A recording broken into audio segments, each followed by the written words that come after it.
So today we're having a press conference because we have a hunt for a man named Radee Prince, 37 years of age, male, black, who earlier today shot 5 people in Maryland.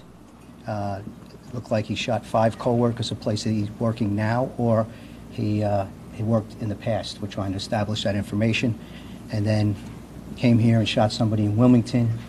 And what I'm going to do is to go through the events of what happened, the timeline, go through what we're doing to try to find this individual, and what we're doing with all our federal and state and local law enforcement authorities to try to track this individual down. Can you speak up a little bit, Chief, please? Absolutely. Thank you, Which one is yours? So I'll speak directly in that one. So this morning in Maryland at 8:58 hours at Advanced Granite Solutions located in Emerton Business Park in Englewood, Maryland, police responded to an incident where 5 individuals were shot. Right now, 3 are deceased.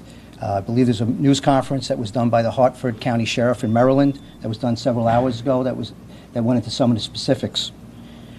Maryland State Police actually put out an alert to surrounding jurisdictions in other states of who this individual is and what type of car they're driving. We've actually put the picture out to the news media and to the public earlier today as far as the description of a GMC Acadia with a license plate to look for as well. And if you don't have it, we'll make sure that you have it right after this press conference. And then at 10:46 hours, we received a call of shots fired at a car dealership at the 2800 block of Northeast Boulevard. It was called in by a business secretary that we get an individual that was shot twice. Upon response to our officers, we came upon an individual who was conscious and alert, but it was actually shot 2 times.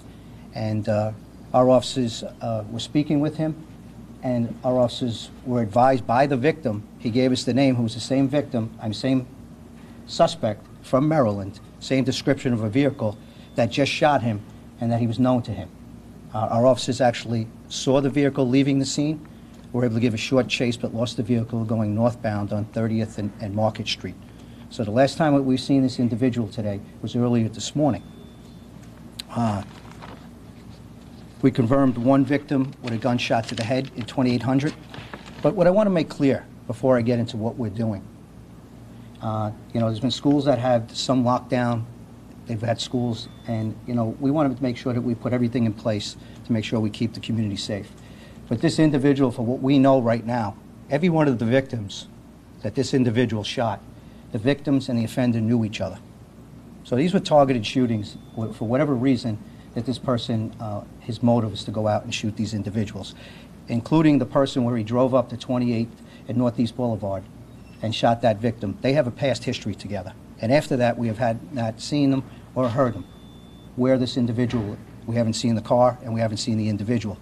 We do have a tip line that we want everyone to use, but before you use a tip line, this person is still dangerous, he's armed, he's desperate, and the first thing everybody should do if they do see this individual in his car is call 911 and give the specifics of the information that we're getting out to the public and you and the news media are giving out.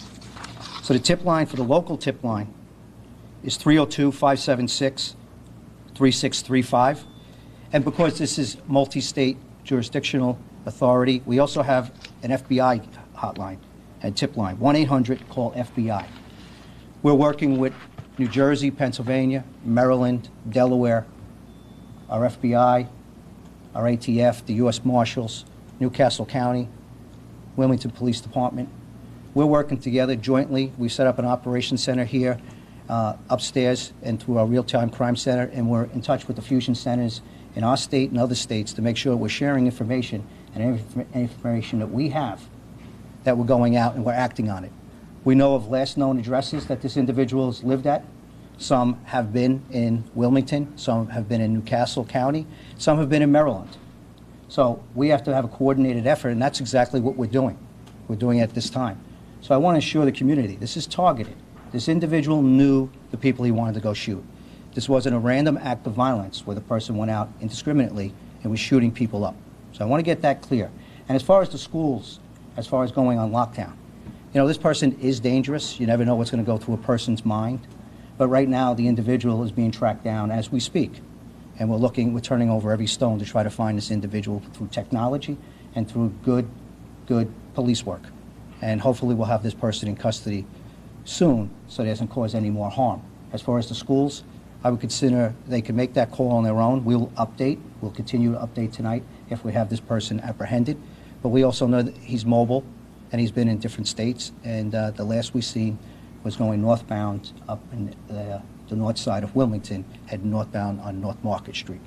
So what I'm going to do now is open up some questions, and we're looking forward to your cooperation, getting this information, who this individual is, and sharing this with the public. So thank you. Chief, can you tell us your understanding of why he originally shot the people he knew and at his own workplace? What prompted that shooting? Well, the Hartford County Sheriff he actually gave a press conference, and I don't know what the reason is that he shot them, but he did work with these individuals. He shot 5 of them.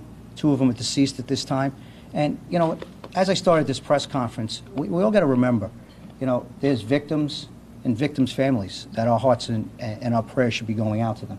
We just had a tragedy that I talked about yesterday. It happened on Monday, but there's people suffering right now. So we, and the press and the police department, our hearts and prayers go out to these individuals and these families of these victims. And, I don't know what goes through people's minds. There could be something that's going on at that workplace that happened, and we've seen workplace violence that's happened in the past. I don't know what could have precipitated that. The investigation will come through with that. But I do know the individual that he shot at 28th and Northeast Boulevard, they have a past history together. And they've had beefs, and they've had history together. So there's probably some things going on that he was going up there, and that was premeditated. Why? He drove straight from Maryland to that individual. But I don't think those two are connected. The only connection is that he knew the individuals in Maryland, and he knew the individual that he shot at 28th and Northeast Boulevard. And by his admission immediately, he was conscious, alert after being shot, and he gave us the name immediately. He gave us the name, which matched the name that we got an alert from the Maryland State Police that we put over our radio only an hour before that. Chief, best guess, do you believe he is still in Delaware?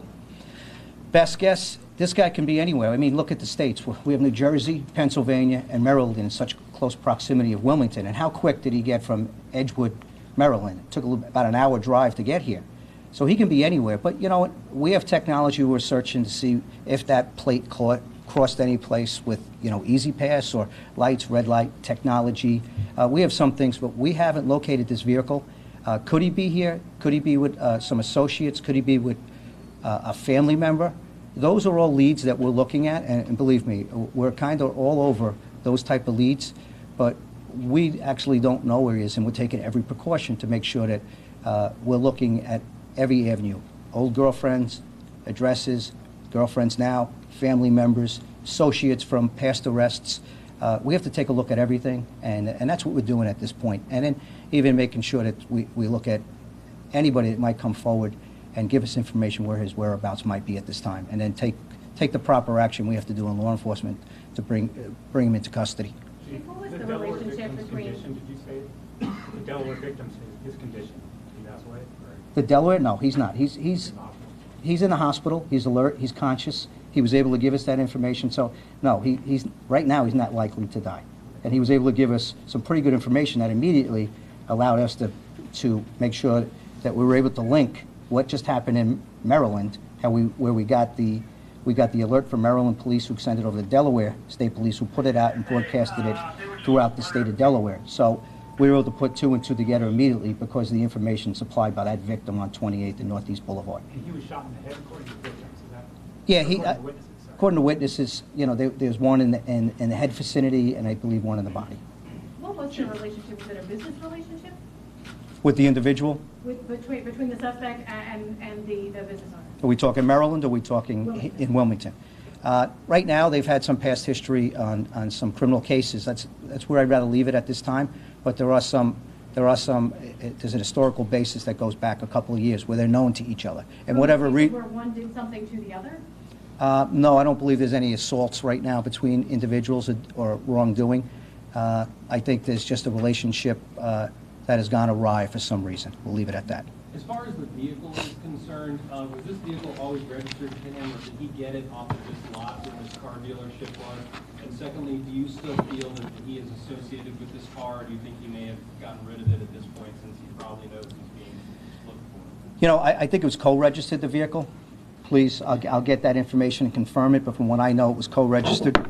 And right now, he has to know that everybody's looking for him. He has to see the news media, his family members have been contacted, so there's definitely, he knows the amount of resources are going to find him to make sure he doesn't cause any more harm.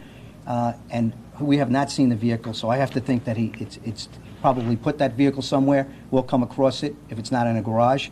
And I don't think he's I don't right now. If he is using it, then we're going to catch up to it. But right now, I believe he probably has ditched his vehicle if he knows the type of resources we're putting in to try to find him. Chief, have you looked into his criminal background record here in Delaware, and what does that tell you, if anything? Well, when we look at, he's got, right now in Delaware, he's got 42 arrests. A lot of them are violation of probation, but right now he's got 15 felony convictions and 4 misdemeanor convictions. And yes, we always look into their past history of arrest because that's where we can delve some intelligence information of where he's been arrested before, who his associates are, who he's with, who he hangs with, where he's lived, and we got to make sure his past relationships. All these things are in play. We absolutely do look into those things. Chief, you said those people I think I got a question over I here. just want to clarify. Did you say your officers saw the vehicle leaving after the shooting? And if they did they give chase? Did they go after it? My officers were tending to more of the victim, and as we got information that this might be the person, I think it was in sight, but we were not able to pursue it to make sure that we could bring him and apprehend this vehicle or bring this person into justice. So the last we saw the vehicle was at 30th and Market. So there probably was a short following, no pursuit, but we lost the vehicle going northbound. That's the last place that our officers could say that they saw it. 30th and Market. 30th and Market going northbound. Do you believe he used the same gun in Maryland and here in Wilmington? Right now, we believe the shell casings that we have right now are possibly the same gun. We have to do a ballistic analysis on it, and we're going to do that as quickly as possible to tie them in. But we believe it's probably the same gun that was used in both cases. Could anyone else be targeted now? You said these were targeted people. Are there anyone else you might think is targeted? And do you know what his current address is, where he lived, at least the city? Well, I'm going to answer 2 parts to that question. Can anybody else be targeted? How many more people does he have beefs with? I don't know what goes through his mind and why he was doing it. What he did the first time to shoot 5 people, the rationale to go out and shoot 5 people like he did, kill 3 of them, and then come all the way here to shoot this individual that was shot on 28th and Northeast Boulevard. Could there be other people out there? Absolutely. But when he was doing this was at a time that he wasn't very well known and on our radar. So we do look, I look at arrest records, and as the other reporter asked, do we look at that? Yes, we look at intelligence information, not only who he's been arrested with, or is there anybody in the case that might know something that actually can cause harm by testifying. We look at all these things. So, and we make sure that we get that information out, and we cover all our bases. So I think the probability of getting to anyone else that he might want to get to, he's going to expose himself where we probably can make our arrest. Are there friends and family or associates of his that you have recommended to stay inside or do anything to protect themselves in the possibility of that? We have spoken with the families. It's been all over the news media. We've asked for cooperation. And right now, I believe whatever he had going on in Maryland and what he had with this individual on 28th and Northeast Boulevard was very targeted. We one's workplace violence. I don't know the reasons behind it, but I do know some of the reasons behind 28th and Northeast Boulevard, what possibly could have been his motive to go up there. I don't see connecting anything else. I can't talk about the workplace violence. I can really surmise some motives on 28th and Northeast, and we haven't seen any other things that would raise our suspicions of something else like that would happen. What does that tell you, what you know about the 28th Street? What can you tell us about that? Right now that they're known to each other and they've had some past history, like I answered earlier, and that's really where I want to go with that right now as this investigation continues. Chief, can you describe the operation around 11 this morning, that 500 block of Kiamensi Road? We're going to circumvent around, as I said, we're looking at all addresses. We're all looking at past addresses. We're looking at past arrest locations, associates, anybody that might have been associated with this individual that might be able to, where he might be hiding, where he might be going. So you're going to see operations that are set up in different parts, some locations in the city, some locations in the county, and actually out in Maryland, we've had some operations where we had to make sure that we looked at these locations to make sure that this individual wasn't hiding out those individuals or causing any more harm. So you're definitely going to see some of police activity in certain areas of the city because we're following up possibly where we want to go in the beginning and then when we get leads. So I really don't want to get into certain addresses. It wouldn't be fair. But if you do see some of those operations, it might be a tip, a lead, where the person is, or some past addresses where this individual lived, or family members. What's your message to anyone he may contact or anyone who may be helping him? Our message, this is a dangerous individual. This person shot 6 people in one day. 3 are dead right now. 3 are dead. This is a person with no conscience. This is not a person you should be protecting. This person doesn't deserve any protection of what he's done to 5 innocent people and the individual and the other innocent person that he's done up on 28th and Northeast Boulevard. So my message to them is make a phone call, let us know where he's at, because he's going to go out and do more harm because he's desperate right now. And as my officers search for them, I don't want any of my officers coming across this individual as well and not knowing who this individual is so they can cause harm to my officers or the public. So call us.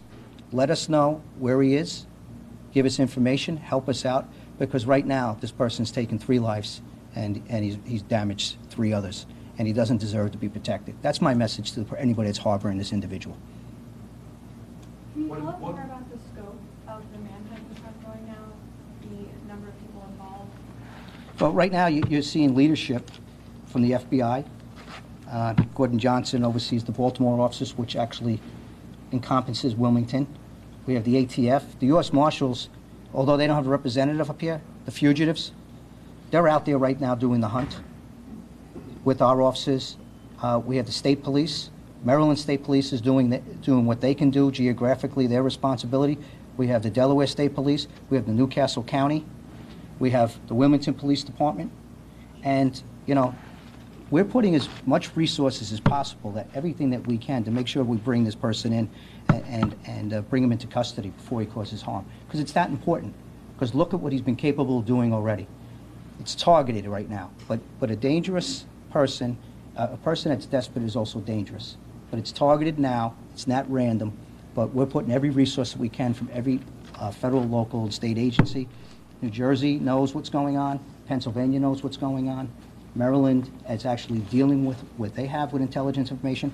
And because we're dealing with all these jurisdictions, interstate, we actually have a command center, communication center that's set up here that's in touch with fusion centers from from New Jersey, Pennsylvania, Maryland. The FBI is helping coordinate from their fusion center. So we have a coordinated response. So we're not stepping on each other, so it can be as efficient as possible to find this individual.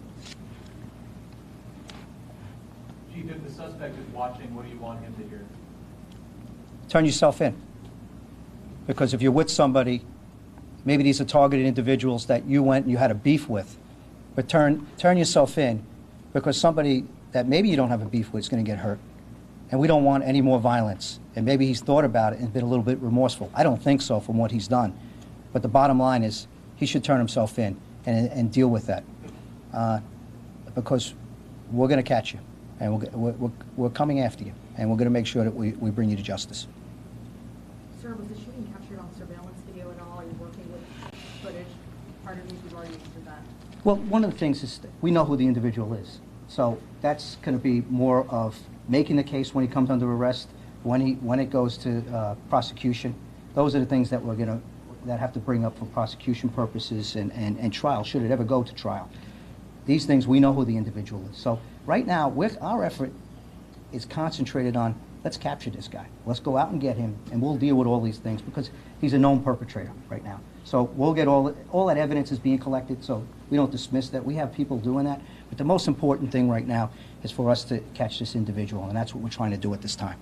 So the primary evidence that he's the same person in Delaware and Maryland is the account of witnesses at the car lot? We were able to gain information who this individual was. positive information who this individual was. I don't want to get into what happened in Maryland. They were able to get positive information to give us the information of the car and who the individuals that did the shooting.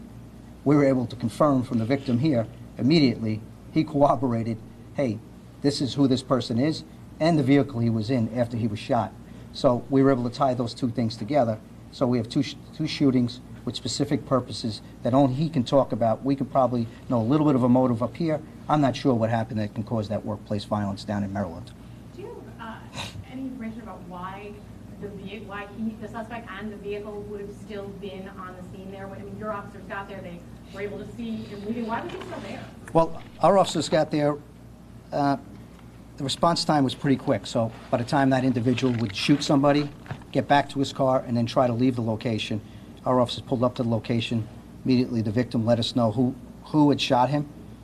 We were able to tend to the victim and also try to go out and see if we can catch up with that vehicle. So, you know, when you come to a scene, we have no idea what it's about. But first thing is sanctity of life. We got to make sure that we provide aid to a victim. And we didn't know exactly what happened or what vehicle was involved until the victim told us. So there's a little bit of a delay on our part because we had no idea if we were had this shooting had to do anything with the shooting that happened in Maryland, and it wasn't confirmed until the victim let us know. So there's a little bit of space between that. Our officers, other officers pulling up to the scene, we were able to glean that information. Possibly, officers said they saw the vehicle, they tried to give chase, it was too far ahead, and we lost it. Sir, did the suspect say anything when he walked into that dealership and opened fire? Not that I know of at this time. You know, we're still interviewing our victim to glean more information from what that was about. But that's going to be part of the investigation. They know each other, and he knew exactly who the person was, and you know, he'll let us know what's going on and why the person shot him. And we pretty much got a good idea why that happened. Is this the same guy he got into an altercation with in January? As this continues, we'll give more detailed information. I just want to catch this guy. I want to make sure that we get him off the street, and we'll be forthcoming with a lot more information as the detectives talk to victims. The investigation behind this continues, and then we already know who the individual is, and he's the one that we want to bring to justice and apprehend as soon as possible. I'll take one more question.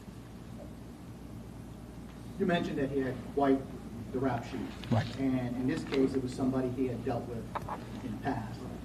Have you gone with other people he's been involved with in different crimes here in the city, in the county, in the state, and to maybe he's gone there, maybe he's going there next? Have you covered those leads? Right, and one of the first questions that I had is making sure all intelligence information, following up on all arrests, locations, victims, and also associates in all these arrests. Could he be hiding out with someone? Could he have a beef with someone from being associated with prior arrests? So all those things we look at, we make sure that we're following up on, and they're not lost to us. And that's part of the overall investigation and part of this whole manhunt that we're doing right now. We got to follow up on every lead because anything's possible, but we know everything that's been happening right now. The offender knew his victims, and the victim knew the offender in Maryland. And up here on 28th and Northeast Boulevard, the offender and the victim both knew each other. So that's pretty important, that this is not a person that's going and randomly shooting people up at this time. Not to say he's not dangerous, but I'm saying, but that's not his motive at this time. And hopefully we can bring him to justice very soon. Were all those crimes in Delaware, or were they throughout the area? Well, he had an address in Maryland, and all the crimes that I'm talking about is off Delaware right now. So I haven't done a whole rap sheet on him in regional area from other states. I'm just going more specific. For the timeliness of this press conference, I tried to get as much information as possible to get it out to you. And here's the thing, we need your help. We need your help getting this information out, cooperation of the press and the public. And once again, hearts and prayers go out to the victims' families of this incident. And we're seeing a couple of tragic incidents that have happened in the last couple of days. So please keep that in mind. And thank you for your patience as we try to do our operational piece and our investigation piece, and your patience. We will try to get as much information in a timely manner out to you, because we do need your help, and I appreciate your patience. So thank you very much.